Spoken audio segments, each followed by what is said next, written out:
Now we get a chance to meet a man by the name of Andrew Jones. Andrew was one of the countless people waiting for an organ transplant. And being an organ donor actually saved over 12,000 lives in this country. Dude, how'd you know that? I do go to high school. Okay, let's go live to Andrew right now. Andrew. Hey, Kevin, what's going on? Hey, man, not a whole lot, just hanging out with my son, Gunnar, here. Can you tell us what your life was like before everything happened? I lived a life that was pretty normal on the surface. I did a lot of athletics in high school and continued my own type of weightlifting program in college. So I'm very familiar with different signs my body is showing me. And thankfully, I was able to recognize when something was different. And what was different? So I was about 22 years old when I went out on a run right out here in my front yard, and just as I'm passing my mailbox, I feel as if my lungs had, it felt as if I needed to have a concerted effort to breathe. I turned right around and called my physician and saw him the very next day. And then he broke the news that I had this heart anomaly. And of course, at the time, it didn't raise too much concern. So I understand that after using a heart monitor for 24 hours, you're referred to a cardiologist. What did they tell you? My cardiologist informed me that I had this viral myocarditis and that at this stage, it wasn't anything to become concerned about, but I'll never forget how he said that usually people with this kind of condition, it's not uncommon for people with this condition to later on need advanced therapies such as a heart transplant. I did notice that my symptoms from this heart disease were beginning to become more advanced and a little bit more aggressive. So I found myself going in and out of the ER, having episodes where I'm not able to breathe, where I'm coughing.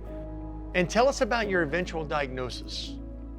I don't remember the exact moment I was diagnosed with cardiomyopathy, but I do remember when I started hearing that term more and more. This was around the time where I was implanted with an ICD or pacemaker, or that device was supposed to protect me from these irregular heart rhythms, because I'm now at a stage where my heart could fall into AFib or some type of tachycardia that would put me into cardiac arrest. Well, that is incredibly frightening to hear, especially your age.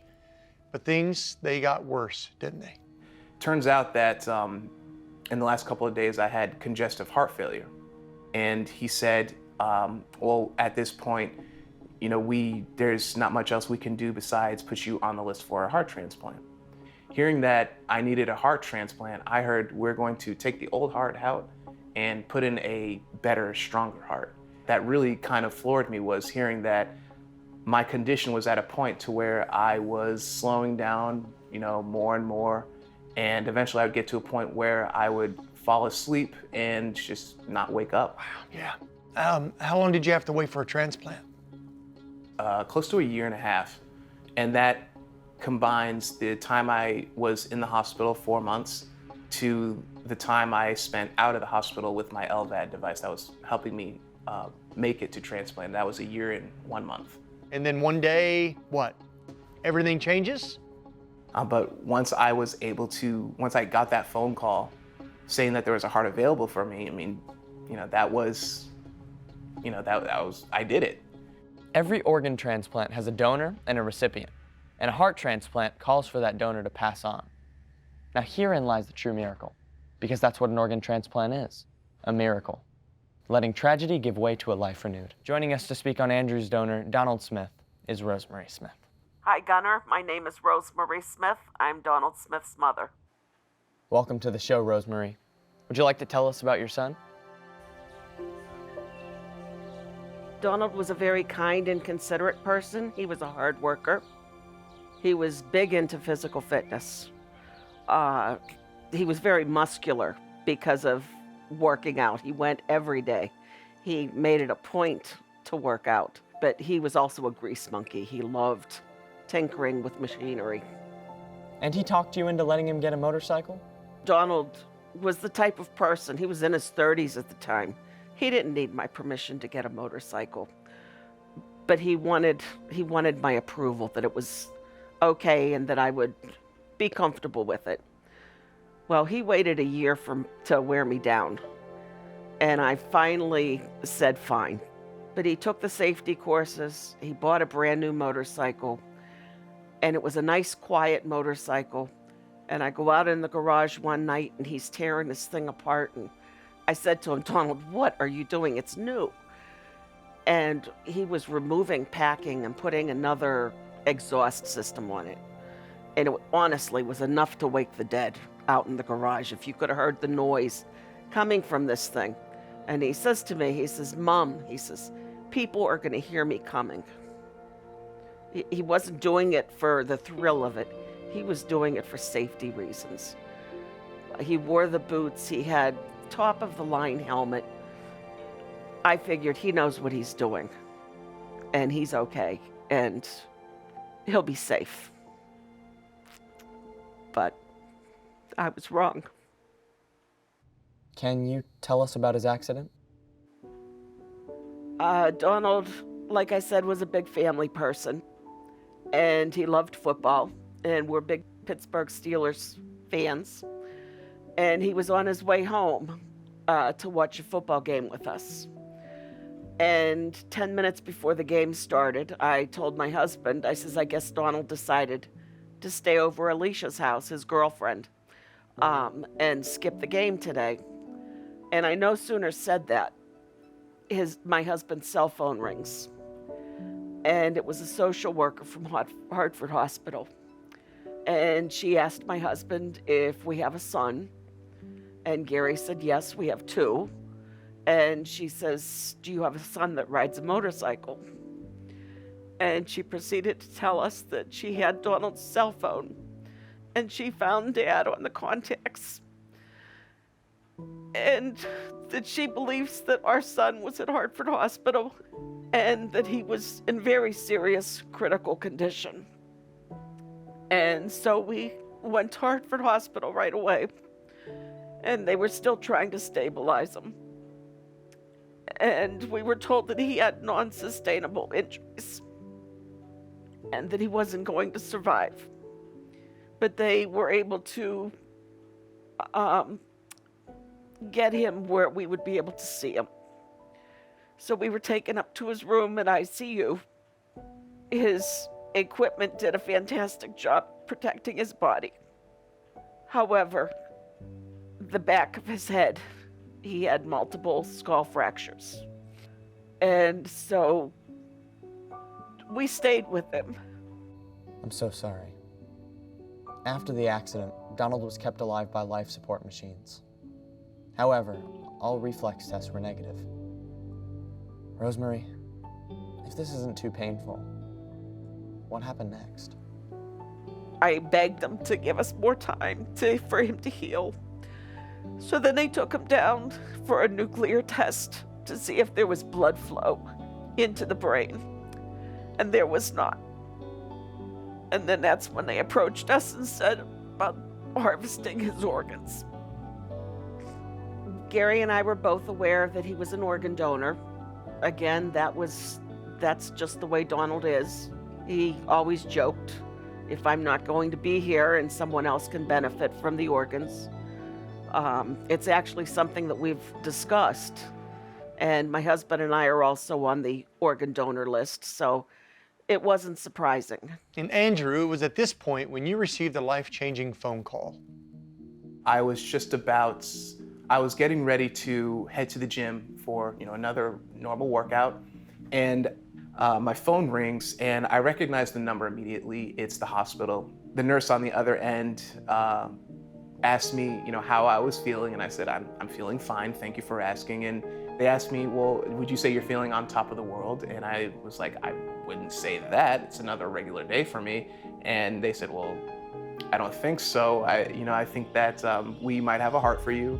I recall my surgeon telling me after my transplant, when I met him, that my name had come up as a recipient for other hearts, and he said that we're definitely looking for the best heart we could find.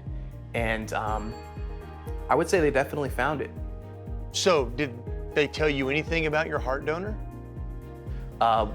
Donald, he was a white man, and he was a couple years older than me, but the point is, we've all heard the term, we all bleed red. And it's just more than that. It's more than just, we all bleed red, we're all the same on the inside. It's also our capabilities for helping each other. I'm only alive here telling you this story because, well, someone graciously said I could. And they said yes to my life. Andrew, after the surgery, you have the option to meet the donor family. Is that correct? So it really starts as an option to be able to meet your donor family or the donor family to meet the recipient. And for me, it was an automatic yes. I wanted to be able to say thank you. I even began drafting letters from my hospital room after my transplant. And as I understand it, you drafted many letters and you just couldn't find the words. But one day, things changed.